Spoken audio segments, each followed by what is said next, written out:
Mon ami, aujourd'hui, j'aimerais qu'on prenne le temps de parler d'un sujet qui touche des millions de personnes, un sujet tellement présent dans notre société qu'on finit parfois par ne plus le questionner, l'alcool. Je ne suis pas là pour te faire la morale, je ne suis pas là pour te dire comment vivre. Tu es libre, tu fais tes choix, mais je pense qu'avant de choisir, il est important de comprendre et très honnêtement, beaucoup de personnes ne comprennent pas vraiment ce que l'alcool fait à leur cerveau. Aujourd'hui, je veux dire, on connaît les slogans, on connaît les avertissements, on connaît les campagnes de prévention, mais comprendre un mécanisme est différent.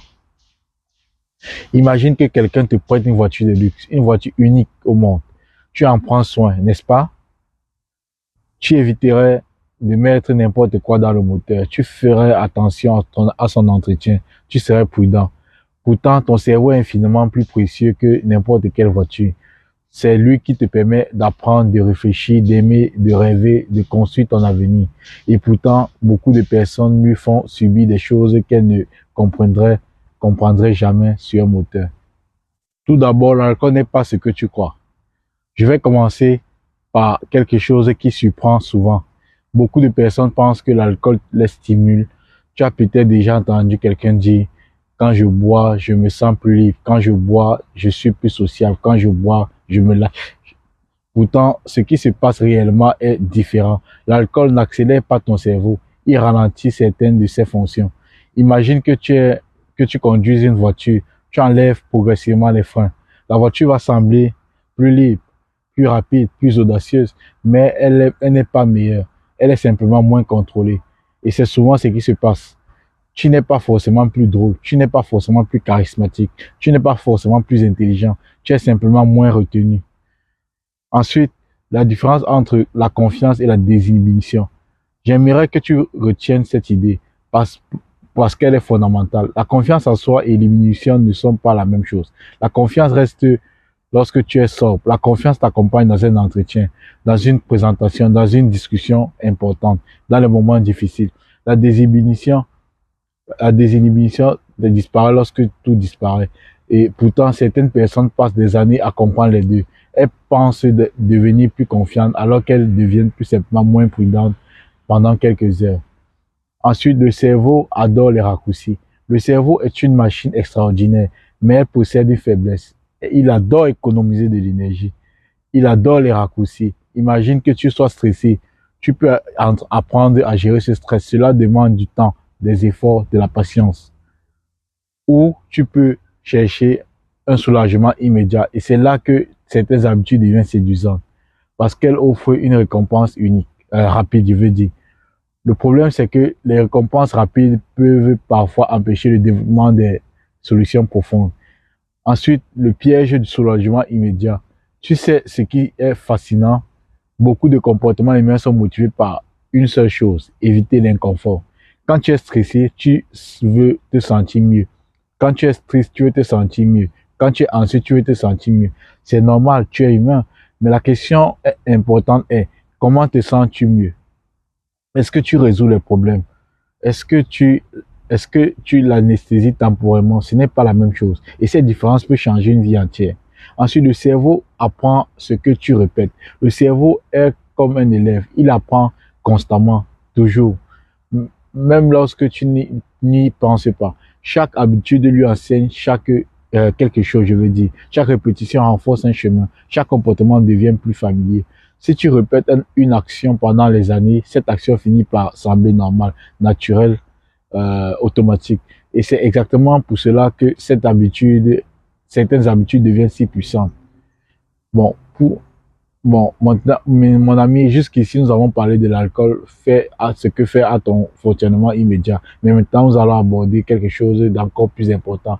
Nous allons parler de ce qu'il faut faire à long terme, à ta mémoire, tes décisions, ta motivation, ton potentiel. Et c'est souvent là que les conséquences deviennent vraiment intéressantes. Bon, alors c'est la deuxième partie, le vol silencieux du potentiel. Les décisions qui changent une existence. Quand on regarde une vie humaine, on remarque quelque chose d'étrange. La plupart des grandes réussites ne viennent pas d'un seul choix. Elles viennent de milliers de petits choix. La même chose est vraie pour les échecs. Et ces choix dépendent de quoi? De ton cerveau, de ton jugement, de ta capacité à voir clair. Lorsque cette capacité diminue, même temporairement, les conséquences peuvent être parfois importantes. Ensuite, quand ton cerveau commence à négocier, as-tu déjà remarqué quelque chose? Lorsque nous voulons vraiment quelque chose, notre cerveau devient incroyablement créatif pour justifier cette envie. Ce n'est pas grave, juste cette fois, je l'ai mérité. Je contrôle parfaitement la situation. Nous sommes tous capables de faire cela. Moi, toi, tout le monde. Le problème, c'est que plus une habitude devient automatique, plus il devient difficile de la remettre en question. Ensuite, la mémoire, ton trésor invisible. Maintenant, parlons d'un sujet fascinant, la mémoire. Imagine perdre progressivement certaines pages d'un livre. Pas toutes, juste quelques pages ici et là. Au début, cela semble insignifiant, puis les trous deviennent plus visibles. L'histoire devient moins claire. La mémoire joue un rôle essentiel dans ton identité. Elle te permet d'apprendre, d'évoluer, de tirer les leçons de tes expériences. Et lorsque ce système est perturbé, même légèrement, cela peut influencer beaucoup plus de choses qu'on ne l'imagine. Le mythe de la détente. Peut-être que toi aussi, tu as déjà entendu cette phrase. J'ai besoin d'un verre pour me détendre. Je comprends cette idée vraiment parce que la vie moderne est parfois épuisante. Les études, le travail, les responsabilités, euh, les factures, les relations. Mais il y a une différence entre ces détentes et fuir temporairement une sensation. Imagine l'alarme qui sonne. Tu peux résoudre le problème ou couper le son.